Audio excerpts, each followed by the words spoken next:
Please come back to me, Diep. No! Hello, everyone. Welcome to today's story.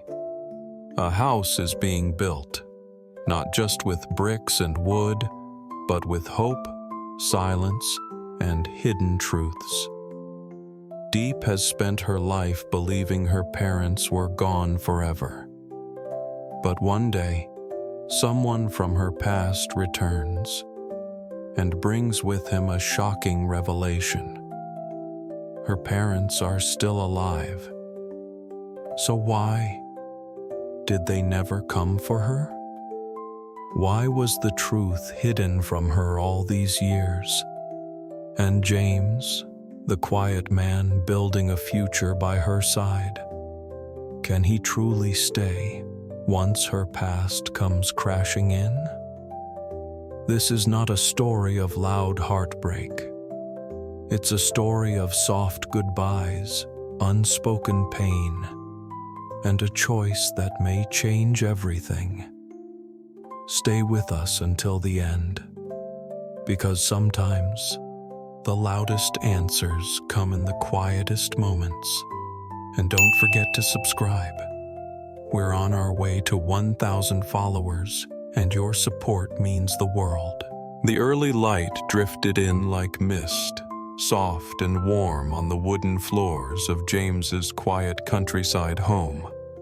Outside, cicadas hummed, and somewhere in the kitchen, his mother's gentle humming mingled with the sound of clinking bowls.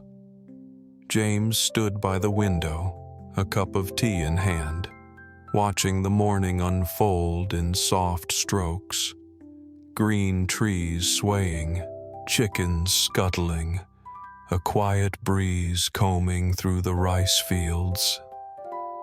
"Dinner's ready, baby," his mother called from the kitchen. Her voice was wrapped in the comfort of routine, of days that passed without thunder or applause. James turned slowly, placing the cup down. "She's not coming down yet? She's resting. Let her be." The mother smiled. "There's time." There was always time, or so he used to think. But lately, time had taken a strange weight, as if each passing moment carved something into the silence between him and Diep. She had been living here for a while now, like a delicate bird who never quite unpacked her wings. She helped around the house, spoke little, smiled less. They had grown closer, in the softest of ways, through shared glances, the way he handed her the teacup, or she folded his shirt. But no one spoke of feelings, as if naming them would ruin the fragile calm they'd built. Later that night, as they gathered around the dinner table, laughter flickered like candlelight. James looked across the table, Diep quietly sipping soup, his mother spooning food into her bowl, and thought, perhaps this is what peace feels like. But peace, he knew, was not the same as belonging. The midday sun pressed down gently, painting soft shadows under the veranda where James sat with a rolled-up blueprint in his hands. The paper crackled faintly between his fingers, but his thoughts were elsewhere, trailing behind Diep's footsteps as she moved inside, her presence a quiet rhythm in this old house. "She doesn't ask for much," his mother said, as she laid down a bowl of freshly peeled fruit. "Just a place to live. And yet, when she does something, she does it properly." James nodded, his eyes still resting on the blueprint. "I told Lynn to draw the design again, the one we saw in her dream." His mother smiled. "Will she accept it, you think?" James didn't answer. The first time he brought her a necklace, she looked at it as though it were something fragile, too beautiful, too much. Then she gently placed it back into his hand, whispering that it might not be necessary anymore. That she had once dropped one like that. That now she would rather buy something more important later. That moment stayed with him. A simple refusal, but it was enough to make him feel like he was offering something to a ghost, someone who hadn't yet decided to stay. He exhaled, long and slow. "I just want to give her a home," he said quietly. "She already has one, James," his mother said, her gaze soft but certain. "But maybe not the kind you can build with bricks." Outside, the wind stirred the banana trees. In the distance, chickens clucked under a slanting sun. The blueprint remained untouched on his lap, a future waiting for someone to choose it. Afternoon settled like a sigh over the house, sunlight slipping through half-closed curtains. In the stillness, James sat at the table with his mother, their conversation meandering between the day's errands and the quiet ache of those who are far away. "I haven't called Dad in a while," James murmured, stirring a glass of water. His mother glanced up. "I spoke to him last night. He's still doing business abroad. Said he's fine." James nodded, but his eyes didn't hold conviction. "He said he'd be back after finishing everything. 2-3 months, maybe?" "Perhaps." Her voice was steady, but James could hear the doubt beneath it. The kind that lingers when waiting becomes a habit. Silence passed like a cloud. Then James spoke again, softer now. "Do you think he'll come back and stay? Like, permanently?" His mother looked at him long, as if weighing her truth against his hope. "He said he would. But you know how people drift apart when they stop finding words for each other." James nodded slowly, the edges of a memory tugging at him.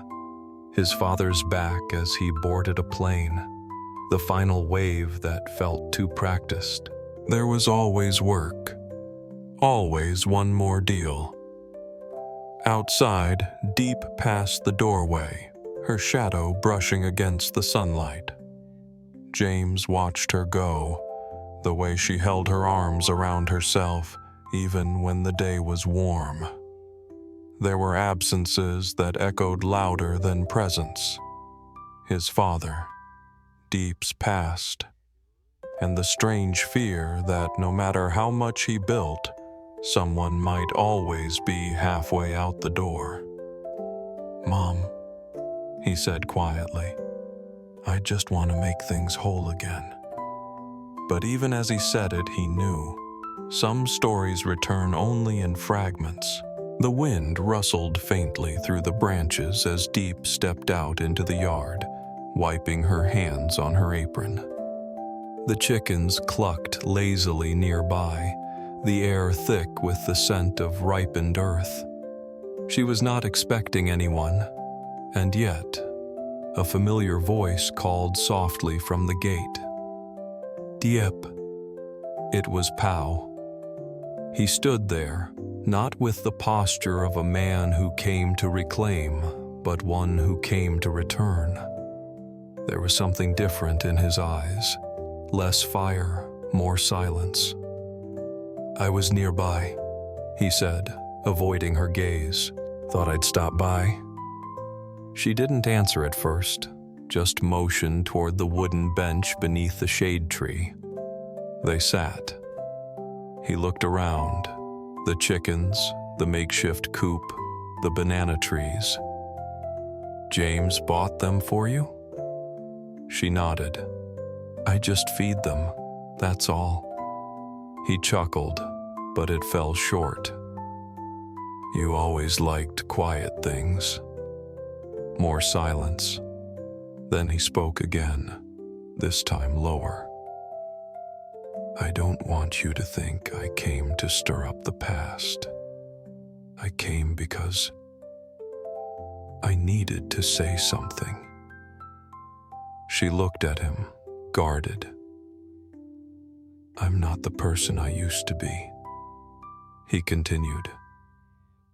I know I was cruel. I drank. I hit. I broke things, especially you. But James, he's good. I see that now. Her voice barely rose. Why now, pal?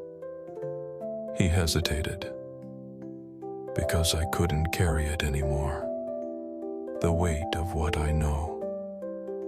She straightened, breath held in a tight chest. There's something you were never told, Diep. The wind hushed, and the past, long buried, began to stir. They're alive, Pao said, the words falling like stones into still water. Diep froze. The wind stalled in her lungs. What did you say? Your parents, they're still alive. Her breath broke into fragments. No, my uncle said they passed away long ago. Pao looked down at his hands, as if ashamed to possess them. Your uncle lied. He hid the truth from you. He didn't want you to go looking for them. The silence that followed wasn't quiet. It roared in Diep's ears, like the sound of 1,000 distant waves crashing over the years she thought she'd buried. You're joking, she whispered. I'm not, Pao said gently. My parents told me the truth. You were brought to our house as a child, not an orphan, but someone hidden. He wanted to keep you for himself, for his own reasons. Diep's eyes filled, not with tears, but something more dangerous. Disbelief, rage, grief. If they were alive, why didn't they come for me? 20 years, pal. 20 years I wore clothes they left behind, ate food others discarded. I was sold by the only family I thought I had. I know, he said, barely audible. I came today because I can't carry this anymore. We're no longer married. I don't want anything from you. Just the truth should belong to you now. She stood slowly, hands trembling. Then tell me, where are they? I don't know, but your uncle does. And just like that, her world, a carefully stacked tower of absence, began to crack. The sun had dipped lower, casting long amber shadows across the dirt path where Diep stood motionless, her breath uneven. Pao had gone, but his words clung to the air like the aftertaste of something bitter, truth uninvited. She walked slowly toward the coop, where the chickens clucked, unaware of the storm unraveling inside her. Her hands trembled as she reached for a bowl of feed, then stopped midair. Something broke quietly in her chest. If they're alive, she whispered to no one, why didn't they come? The question had haunted her for years, buried under forced smiles and the warmth of borrowed affection. She never asked it out loud. Now it rang like a bell in an empty valley. I lived like an orphan, she murmured. My father, my mother, just names, ghosts. I wore their clothes until I turned 12. I was never a daughter, just a shadow someone forgot to carry. Her throat tightened. She had no photograph, no memory, only hunger and nights curled under thin blankets in silence. She had always told herself it was fate. Now fate felt like betrayal. She looked up at the quiet house, James's house. Not hers, not yet, maybe never. What if all she had become was built on a lie? I may never call them mother or father, she said softly, even if they stood in front of me. In the fading light, a single chicken wandered past her feet, pecking gently at nothing. Diep sank to the ground beside it, as if gravity had remembered her sorrow. Even if they were alive, some names die long before the people do. That night, the stars shimmered faintly above the fields, as if they too hesitated to witness what Diep carried inside. She sat on the front step, arms wrapped around her knees, the quiet of the countryside folding gently around her. The house behind her glowed with a warm light, but she kept herself in the dark. A choice waited. James had not returned yet. The space between them had always been measured in silence, not distance. He gave her room to breathe, to build, to bury. But now she wondered, did he sense what lay beneath? The door creaked gently. His mother stepped out, placing a soft blanket on Diep's shoulders, then left without a word. That quiet kindness only deepened the ache. She thought of Pau, of the way he had once broken her, and yet today tried to help her mend. Was that forgiveness? Or simply the final breath of a dying bond? And her parents, somewhere out there, or nowhere, alive, absent, names without faces, faces without return. The horizon ahead was empty, but it was hers. Slowly she rose and walked toward the barn. Chickens stirred softly in their sleep. She checked the latch, the water trough, the feed. Her hands moved with practiced ease. This was the life she had chosen, or been given. The question now, could she stay in it, knowing everything had changed? From the distance, headlights blinked along the path. James was returning. Diep didn't turn. She closed her eyes and listened to the sound of tires over gravel. Some truths bloom in silence. Others are left to fade under starlight. Lớn lên với niềm tin rằng cha mẹ mình đã mất từ lâu, cô lặng lẽ trong vùng quê yên bình, nơi James và CEO âm thầm xây dựng cho cô mái ấm, tưởng rằng quá khứ đã ngủ yên, cho đến khi Bao, người chồng cũ, quay lại mang theo một sự thật động trời. Cha mẹ Diệp vẫn còn sống nhưng bị chú ruột cố tình giấu đi. Diệp rơi vào khủng hoảng, giằng xé giữa hy vọng mong manh và vết thương không thể lành. Cô không thể gọi cha mẹ và những người đã im lặng suốt 20 năm, và James, người yêu cô âm thầm, không hề hay biết. Trái tim Diệp giờ đây đang đứng giữa ngã ba của tha thứ, bỏ đi hay buông bỏ tất cả.